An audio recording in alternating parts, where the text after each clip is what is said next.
Excuse me? I can't believe it. Pitch Perfect, in my opinion, one of the best musical comedy films ever made. Hey guys, it's Tyler Warwick, and over the past few years, I've made multiple shorts remaking scenes from Pitch Perfect. This movie changed my life. Let's go!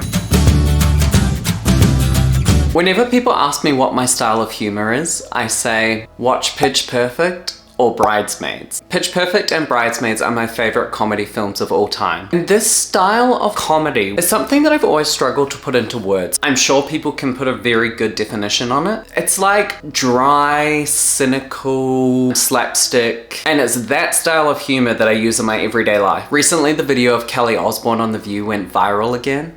Oh, that's no. In the sense that, No. you know what I mean? That is the humor that, oh, that's not, no. So when this movie first came out, it was kind of like musicals, which is one of my greatest passions, and the style of comedy coming together. Iconic. I feel like I've heard people have quite polarizing views about Anna Kendrick. As an actress, I love her so much. Everything she is in, I think she's incredible. She started on Broadway. Obviously, she's iconic in Twilight.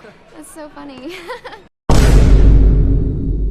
Probably my favorite performance of hers is as Kathy in the Last 5 Years movie with Jeremy Jordan. This movie, in my mind, is one of the most underrated movie musicals of all time. It is so good. I actually saw you can watch it for free on YouTube, so definitely check out The Last 5 Years as well. But I really feel like Pitch Perfect allowed Anna Kendrick to really show all of her strengths, and it made me obsessed with her. I love her. I think that all the performances in this movie are really strong. This was kind of our introduction to a lot of these people who are very famous now. Skylar Astin, Spring Awakening, obviously Ben Platt, Rebel Wilson, the Australian Queen. Of course, all these people had amazing careers before this, but I think this movie really kind of took those people to the next level. In the opening scene, we meet the Barden Treblemakers and the Barden Bellas, who are both competing in the collegiate a cappella finals. And we meet Aubrey and Chloe, who are going to be taking over the Bellas next year. They give an iconic performance of The Sign. And then we get one of the most graphic moments that I know has scarred a lot of people. Aubrey vomits all over the third row and the Bardens lose. Because of Aubrey doing this, the Bellas have lost all respect. In the a cappella world, they are bottom of the heap. The next college year begins and we meet Becca, who is pretty much being forced to go to university by her father. She wants to be a music producer and she wants to move to LA, but her father's a professor on campus and he says she has to go to university first. And she's gonna get it for free, which is pretty cool. I wish my university was free. Student loan. We also meet another very iconic character, Kimmy Jin. I'm going to the activities fair. I love Kimmy Jin so much. Kimmy Jin doesn't give a Kimmy Jin is my friend? Nope. Becca also gets a job at the radio station where Jesse also comes to work and they become friends, kind of acquaintances, I would say. At the activities fair, we see Aubrey and Chloe trying to sign up members for the Barden Bellas, but they have no luck. No one wants to join them. Everyone thinks they're a joke. And then arrives the Australian Queen, Fat Amy. You call yourself Fat Amy? Yeah, so twig bitches like you don't do it behind my back. Fat Amy is such an icon. I mean, I don't even know how else to explain her. She even throws in some mermaid references. You know how much I love mermaids. Mermaid dancing. She's a little different. Usually sat on the ground. Ooh, it's a lot of floor work. I see that. Becca is walking around and Chloe says, we should get her. And immediately Aubrey sees her and is like, no. I don't like the look of her. She's too alternative. The lines in this interaction are some of my favorite in the whole film. Sorry, it's pretty lame. Sorry, it's pretty lame. Excuse me? Excuse me? Anna Camp is so good as well. The scene is just so natural and the comedy is just so on point. It's amazing. We played the Cobb Energy Performing Arts Center, you bitch. Oh. Becca said she's not interested, but then later we get another very iconic scene. Becca goes to the shower and she's singing Titanium. I can't hear a word you say. Chloe hears her singing, comes into the shower. Becca's reaction is exactly how I would be, especially at that age. Dude! How high does your belt go? My what? But Chloe is like, you have an amazing voice, please sing for me. And they sing together. Fire away. cliche. As an actor, I'm very into character processing, changing objectives. And when they sing together, Becca sees the value in this. She sees what can be achieved in this a cappella world. The day of auditions has arrived. I'm just repeating myself because every scene is iconic, but the audition scene, singing Kelly Clarkson's Since You've Been Gone a cappella, is a cultural moment that the world never saw coming.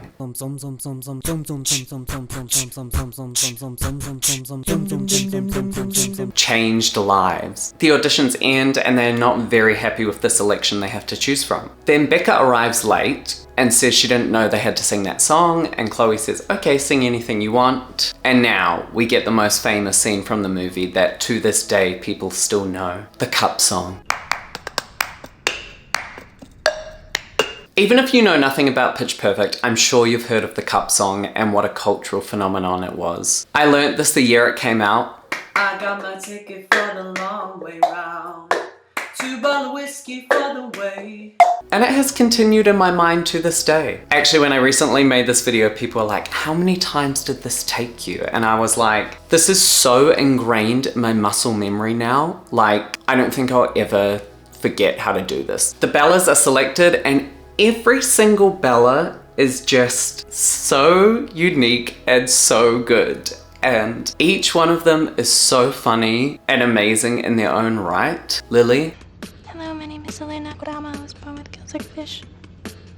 It is so hard for me to rank characters, but I love Lily so much. Like, so good. Jessie also gets into the Troublemakers, but Benji, Ben Platt, Jessie's roommate, the slightly geeky guy, does not. On the Bella's first day of rehearsals, we get, in my opinion, one of the funniest scenes in the whole film. There are so many good lines in this scene. Not a good enough reason to use the word penetrate. This is the beginning of Becca kind of questioning what they're doing here. Aubrey wants to continue the legacy of the Bellas, which isn't working anymore. The songs are old, it feels very old, and Becca sees that and knows that if they did more relevant stuff, they could actually be popular. They discover what happened last year. What happened last year? And do you guys want to see a dead body? What? What did she say? But despite all this, Aubrey says we have to do things exactly the way it's always been done. They perform the same songs at the regional, and it's really Fat Amy's performance that gets them through to the semi-finals. They find out that they only just made it though, and the trebles come first. Becca and Jessie's friendship and going into relationship continues to grow, but Becca's like, I feel Becca is a person who's been very burnt and she's very hesitant to let anyone in, and Jessie is the exact opposite. He's so open. He's an incredibly kind person, but they're very opposites. Becca gets arrested and Jessie tries to help her out by calling her dad, and Becca gets super angry about this. Drama. For the semi-finals, Aubrey insists they do the same songs, which no one wants to do because they know that it's not going to work. It's not actually going to get them anywhere in the long run. They have to start doing something new. But Aubrey says, no, we must do this. At the show, they're singing the song and Becca decides to improv by inserting Bulletproof into their song. This actually seems to work in their favor, although it does mess up the group a little bit, and Aubrey is furious. What the hell, Becca? Were you trying to screw us up? She asks everyone else in the group what they think, but they're too afraid to stand up to Aubrey. Amy actually gives a very honest and diplomatic answer, I think. It was cool, but it did take us a little bit by surprise. Yeah, a lot by surprise. Aubrey not only blames Becca for this, but she also says that she's hooking up with Jessie, a troublemaker, which is against the rules. Jessie comes in to defend Becca, which again just makes her blow up even more, and she storms out. So she has quit the Bellas and quit any chance she had with Jessie. The troublemakers advance to the finals, but the Bellas do not, so it is over for them. However, the group that did win, it is discovered that the lead boy is actually not a college student, he's still in high school, so they get disqualified and the Bellas get to take their place. Becca tries to apologize to Jessie and he is not having any of it. Seriously? You think I'm mad because you yelled at me? I think this acting moment with Skylar Astin is so good. I'm sure many of us relate to this. I've definitely been in this situation before where someone's trying to apologize to you, but not for what they need to be apologizing about. I think that the way that Jessie handles this with Becca is very good, and I think that Becca really needed to know that. She needed to know that she pushes people away, and that if she really wants to form these genuine connections with people, she needs to let people in and she needs to stop blaming people. In my opinion. The Bellas start rehearsing, but without Becca there, things turn chaotic very quickly. We could have been champions! Becca comes to apologize, and they end up realizing that they don't actually know that much about each other. And again, I love this scene because we really understand why Aubrey has been so crazy the whole time, is because she has so much pressure coming from her father and her upbringing. Becca says she struggles to relate to people and she struggles to have friends who are girls. We get the iconic "let's be honest" line from Rebel. Let's be honest. And ultimately they realize that the only way that they're going to actually win is by changing what they're doing. And so Aubrey gives Becca the pitch pipe, effectively putting her in charge. Maybe not here.